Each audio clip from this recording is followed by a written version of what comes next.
വാലൈക്കും അസ്സലാം. ഇൻഷാ അല്ലാഹ് പിന്നെ കാണാം. അസ്സലാമലൈക്കും. എവിടുക്കാൻ മലയാളി രാവിലെ തന്നെ? വാലൈക്കും അസ്സലാം വറഹ്മത്തുള്ളാഹി വബറകാത്ത്. ഞാൻ നമ്മളെ മുത്ത് ഗൾഫിൽ നിന്ന് വന്നിക്കണെന്ന് അറിഞ്ഞിരുന്നല്ലോ. അപ്പൊ ചെല്ലാൻ പറഞ്ഞിരുന്നു, കാണാൻ പറ്റിയിട്ടില്ല. അതിനനുസരിച്ച് ഇറങ്ങിയതാണ്. വാലൈക്കും അസ്സലാം വറഹ്മത്തുള്ളാഹി വബറകാത്ത്. അൽഹംദുലില്ലാഹ് സുഖാണ്. എന്താ ഈ ബൈക്ക്? നമുക്ക് ഇവിടെ കൃഷിയൊക്കെ ഉള്ളതല്ലേ.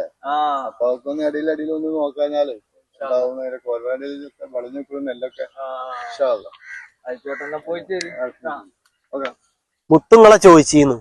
പോയി നോക്കട്ടെ. എന്തായാലും തരാനേ കാരം. കഴിഞ്ഞ വരവിൽ അവന് കുറെ ഊതും അത്രയൊക്കെ കൊടുന്ന നീನು അത് കഴിഞ്ഞു പോകാൻ ഇടക്ക് വിളിച്ചപ്പോ ഞാൻ പറഞ്ഞും ചെയ്തില്ല. ചിലപ്പോ അതൊക്കെ കൊടുത്തിട്ടുണ്ടാവും, അത് തരാനേ കാരം. എന്തായാലും പോയി നോക്കട്ടെ. എനിക്കാണെങ്കിൽ മദ്രസക്കും പോകാനുണ്ട്, മോനക്ക് വേറെ കൊടുക്കാൻ പോകാനുണ്ട് അർജന്റ്, അതും പറഞ്ഞു നീನು. അപ്പൊ ഞാൻ പോയി നോക്കട്ടെ. എന്നാല് ശരി, അസ്സലാമു അലൈക്കും.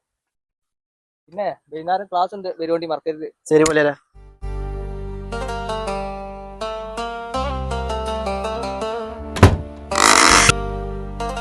അസ്സലാമു അലൈക്കും. വലൈക്കും അസ്സലാം. എന്തൊക്കെയുണ്ട്, നാട്ടല്ലേ? പിന്നെ എന്തൊക്കെ എന്റെ വർത്താനം? സുഖം, ഇങ്ങനെ പോകുന്നു. വന്നിട്ട് 10 ദിവസമായി. വന്നിട്ട് ഒരു 4 ദിവസമായി. ലീവ് 10 ദിവസം 8 മാസം. മാഷാ അല്ലാഹ്. കേട്ടാ മതി. അല്ല, അന്നിപ്പോ എന്താ പരിപാടി? പരിപാടിയൊന്നുമില്ല. എന്നാ മൊയ്തുഖാന്റെ ആ കല്യാണച്ചുണ്ട്. നിനക്ക് മദ്രസ പോകണ്ടല്ലേ? എന്നോട് അത്